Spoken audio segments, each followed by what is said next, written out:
Halo, Assalamualaikum warahmatullahi wabarakatuh. Perkenalkan, nama saya Yudevita Ramadhani dengan NIM 231180196. Saya semester 3 dari kelas PGSD 3E. Di sini saya akan mempraktikkan cara membuat modul ajar yakni pada mata pembelajaran IPA, IPAS fase C kelas 6 dengan tema rangka otot dan sendi. Nah, langsung saja yakni pada informasi umum yang pertama ada identitas modul. Identitas modul meliputi penyusun, instansi, tahun penyusun, jenjang sekolah, mata pembelajaran, fase dan kelas, tema, kemudian yang terakhir ada alokasi waktu. Di sini saya menggunakan jenjang sekolah SD yakni pada mata pembelajaran IPAS dengan fase C di kelas 6 tentang bab rangka otot dan sendi. Di mana setiap pertemuan ini memerlukan alokasi waktu 1 kali pertemuan, yaitu 2 kali 35 menit. Nah, kemudian ada kompetensi awal. Pada bagian ini menjelaskan kemampuan dasar yang harus sudah dimiliki siswa sebelum memulai pembelajaran.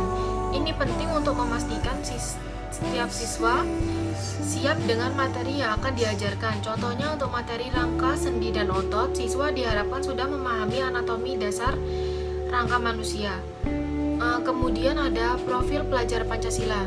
Nah, di sini saya menggunakan 4 profil pelajar Pancasila. Yang pertama ada bergotong royong, kedua mandiri, ketiga bernalar kritis, dan yang keempat kreatif.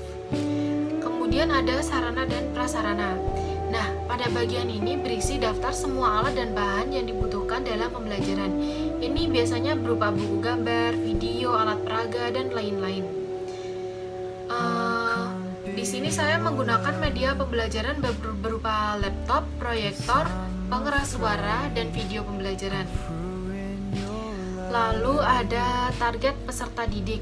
Nah, target peserta didik di sini saya menggunakan satu kelas, yaitu berupa 30 siswa atau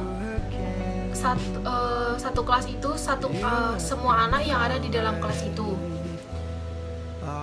Lalu ada model pembelajaran. Nah, pada bagian ini itu menjelaskan bagaimana cara guru akan menyampaikan materi kepada siswa. Ada 3 komponen utama model pembelajaran. Yang pertama metode, yaitu cara penyampaian materi seperti diskusi, penugasan, tanya jawab, atau ceramah. Kemudian yang kedua ada pendekatan. Nah, cara pandangan dalam pembelajaran seperti saintifik atau menentukan pada proses ilmiah atau TPAJK, yaitu mengintegrasikan teknologi dalam pembelajaran. Kemudian yang ketiga ada model pembelajaran, yaitu kerangka kerja pembelajaran seperti problem based learning, yaitu pembelajaran berbasis masalah. Kemudian ada tujuan kegiatan pembelajaran. Nah, pada bagian ini menjelaskan apa yang diharapkan siswa capai setelah mengikuti pembelajaran. Tujuan harus spesifik, terstruktur, relevan, dan realistis. Di sini saya mendapatkan sumber tujuan pembelajaran itu dari buku Ilmu Pengetahuan Alam dan Sosial untuk SD kelas 6 dari Kementerian Pendidikan Kebudayaan, Riset dan Teknologi Republik Indonesia yang ditulis oleh Kakak Amalia Fitri dan kawan-kawan pada tahun 2022. Kemudian ada pemahaman bermakna. Nah, bagian ini memberikan contoh kegiatan yang bisa dilakukan siswa untuk mencapai tujuan pembelajaran. Kegiatan ini harus bervariasi agar siswa dapat memahami konsep dengan lebih baik. Kemudian ada pertanyaan pemantik. Nah, pertanyaan-pertanyaan ini bertujuan untuk menggugah rasa ingin tahu siswa dan menjadi titik awal diskusi antara siswa dan guru. Kemudian ada kegiatan pembelajaran. Nah, kegiatan pembelajaran di sini itu dibagi menjadi 3, yaitu ada pembuka, kegiatan inti, lalu kegiatan penutup. Setelah kegiatan pembelajaran, kemudian ada asesmen. Nah, bagian ini itu menjelaskan bagaimana kita akan mengukur sejauh mana siswa memahami materi yang diajarkan. Ada 3 jenis asesmen. Yang pertama ada asesmen diagnostik, yaitu dilakukan sebelum pembelajaran untuk mengetahui kemampuan awal siswa.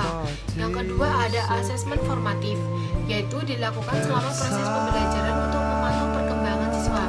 Yang ketiga ada asesmen sumatif, yaitu dilakukan di akhir pembelajaran untuk mengukur pencapaian akhir siswa. Lalu ada pengayaan dan remedial. Nah, bagian ini itu menjelaskan tindakan yang akan kita lakukan setelah melakukan asesmen.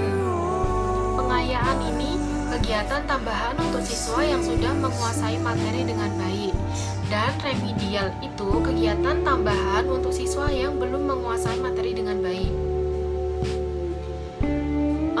Untuk materi sendiri, saya di sini mendapatkan dari sumber buku Ilmu Pengetahuan Alam dan Sosial untuk kelas 6 Kementerian Pendidikan Kebudayaan Riset dan Teknologi Republik Indonesia yang ditulis oleh Amalia Fitri dan kawan-kawan pada tahun 2022. Tapi saya juga ada sedikit materi tambahan yang saya karang sendiri yang bersumber dari internet. Kemudian setelah materi itu kita akan membuat LKPD. Nah, untuk LKPD ini kita harusnya membuat sekreatif mungkin agar siswa lebih tertarik untuk mengerjakan soal dan lebih berfokus untuk mengerjakan soal. Contohnya di sini, saya membuat LKPD dengan menggunakan gambar-gambar dari organ-organ yang tadi kita pelajari, seperti tulang jari, sendi, tulang rusuk, sendi pada lutut, otot, dan tulang belakang. Di sini saya menggunakan yang berwarna agar siswa lebih tertarik untuk mengerjakannya dan lebih bersemangat untuk mengerjakannya. Nah, lalu di sini ada referensi atau bacaan guru dan siswa. Pada bagian ini itu memberikan panduan kepada guru dan siswa mengenai sumber-sumber belajar yang dapat digunakan untuk memperkaya pemahaman tentang materi.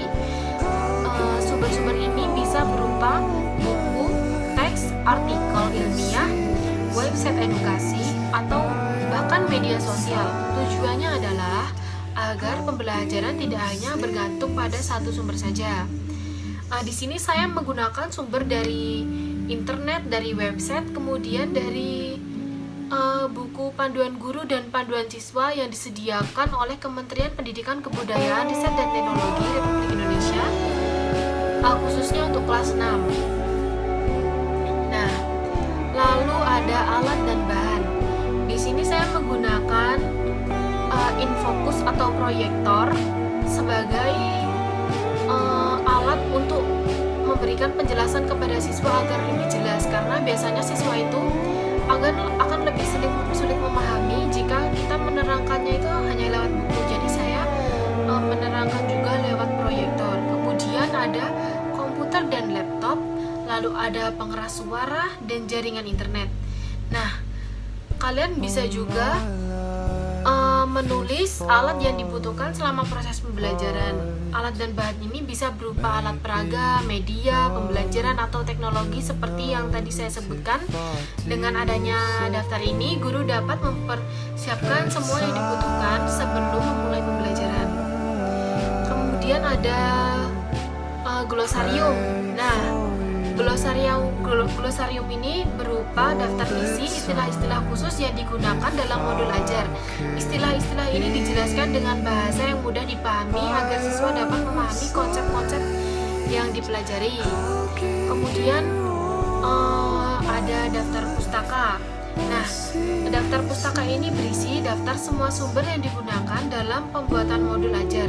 Daftar ini penting untuk memberikan kreativitas pada modul dan juga memudahkan pembaca jika ingin mencari informasi lebih lanjut.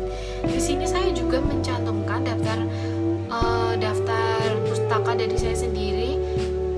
Saya mencari dari internet dan ada juga dari website Kementerian Pendidikan Kebudayaan Riset dan Teknologi Indonesia. Lalu ada juga yang saya cantumkan dari internet juga. Nah, berikut tadi adalah cara saya membuat modul ajar.